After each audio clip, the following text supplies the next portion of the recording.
Howdy folks, in this video I want to talk about the Hippocratic Oath.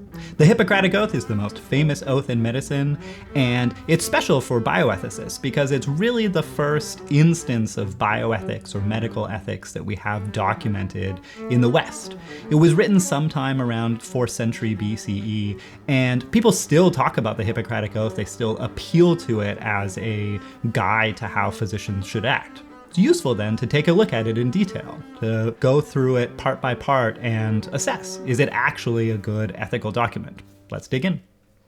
The oath itself is not very long, it's only a few hundred words, but in this video what I'm going to do is break it down into 10 different parts.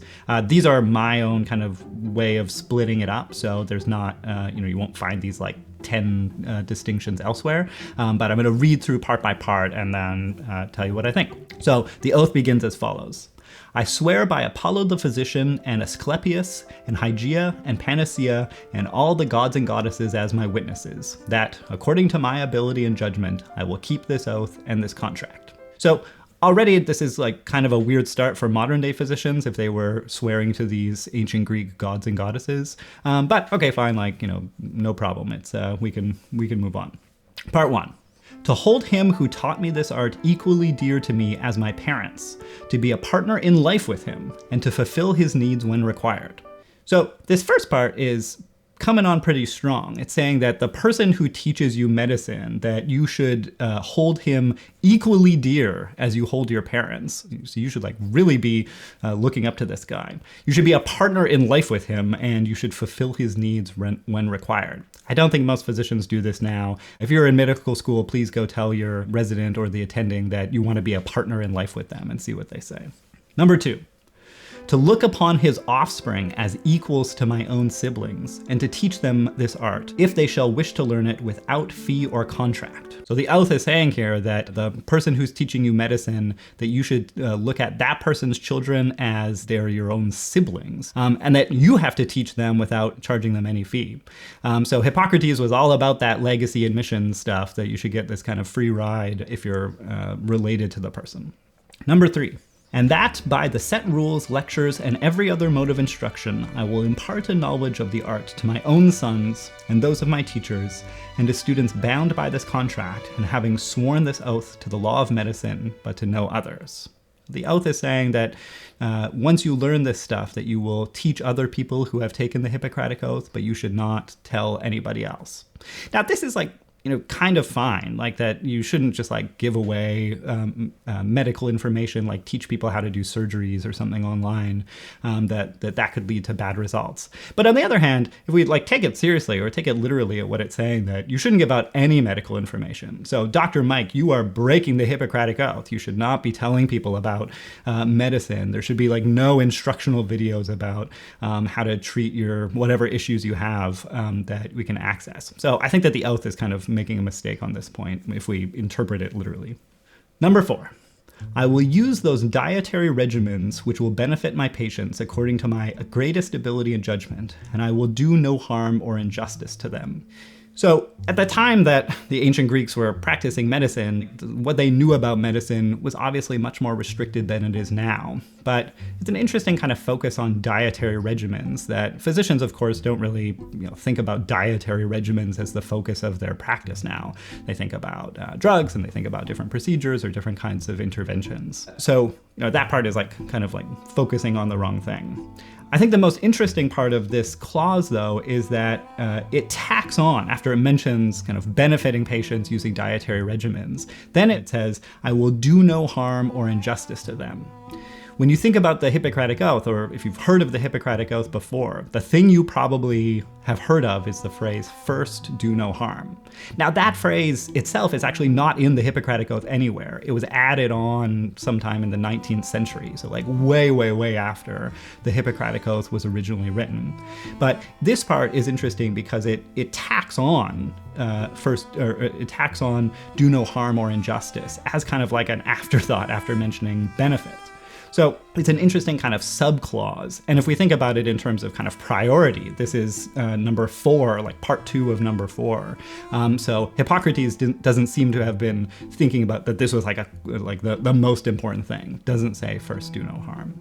I'm going to talk about do no harm in another video. It's so often mentioned in the Hippocratic Oath, or so often appealed to, that it's worth going through that one in a lot more specific detail. Number 5, I will not give a lethal drug to anyone if I am asked, nor will I advise such a plan. So what the oath is talking about here is assisted dying or euthanasia. Interestingly, at the time in ancient Greece, there were actually many doctors who would practice euthanasia, that it was a common practice and physicians wrote about it in different circumstances. So even at the time, what Hippocrates is talking about here seems to actually be at odds with common practice. Euthanasia was not usually regarded as something that was wrong in every case, in the way that the Hippocratic Oath puts it. Nowadays, most ethicists think that assisted dying is sometimes okay. And legislation around the world has been changing to allow assisted dying in some situations. So really since 2010, there's been this huge increase in the number of countries or the number of jurisdictions that have began allowing assisted dying. So assisted dying has really now become kind of common practice. And there are, of course, people who oppose it. There are physicians in particular who oppose it. But most people in society think that it's okay. Number 6, and similarly, I will not give a woman a pessary to cause an abortion. So a pessary is an object that's inserted into the vagina, and it's used for different purposes. One of the reasons is to prevent organ prolapse. There's this other text from Hippocrates who recommends inserting half of a pomegranate into the vagina to treat prolapse. But as the oath mentions, you can also use a pessary to induce an abortion. So there's actually a debate among scholars about what this part of the Hippocratic Oath actually means. One interpretation is just that abortion is always wrong. That's kind of the broader interpretation. And that seems to be kind of, like one reading of it that's in line with how the oath is worded. But another one is that Hippocrates is actually just saying that abortions are sometimes okay, but you should never use a pessary to cause an abortion. You could use other things to do it. That's why he specifies pessary instead of just saying, never cause an abortion. It doesn't really matter. I think for our purposes, ethically speaking, most ethicists think that abortions are sometimes okay, that most physicians think that abortions are sometimes okay. There's debate, of course, about what the circumstances are, whether it should always be okay, only okay in some circumstances. But the idea of taking an oath as a physician to say that I will never perform abortion, that goes against, I think, what most people think of as acceptable ethical conduct now for physicians. Number 7, in purity and according to divine law will I carry out my life and my art. Okay, this is kind of weird language. It would be kind of strange for a physician to appeal to this now. There's also questions about the specifics of the language, like what does it mean for a physician to act in purity? But that one's fine. Number 8, I will not use the knife even upon those suffering from stones, but I will leave this to those who are trained in the craft. So here, Hippocrates is talking about kidney stones and the removal of them with surgery. So at the time, and actually for a really long time, really until the 19th century, physicians and surgeons were just different. They were just different roles. That actually surgery was more associated with barber surgeons, where these would be people in Europe who would cut your hair, but then they would also use their barber tools to perform surgeries on you. So what Hippocrates is saying is that physician, or like medicine as practiced by physicians and surgeries, those are just different things. And so physicians should not be performing surgeries. This, again, now is not something that is widely accepted, that surgeons are now considered part of medicine. They train in medical school. Of course, they have specialties, or they get a specialization in surgery, but it is not really kind of a different sort of role. The oath says that I will leave this to those who are trained in this craft. And that part's fine. Of course, if you don't know how to remove kidney stones as a doctor, then you should not be trying to remove somebody's kidney stones. But the general part that I will not use the knife, that doctors will not perform surgeries, that part doesn't really make sense. Number 9. Into whatever homes I go, I will enter them for the benefit of the sick, avoiding any voluntary act of impropriety or corruption, including the seduction of women or men, whether they are free men or slaves. This seems right. Do not seduce your patients or seduce other people that you see at the hospital. That seems like good ethical advice. I stand by that. 10.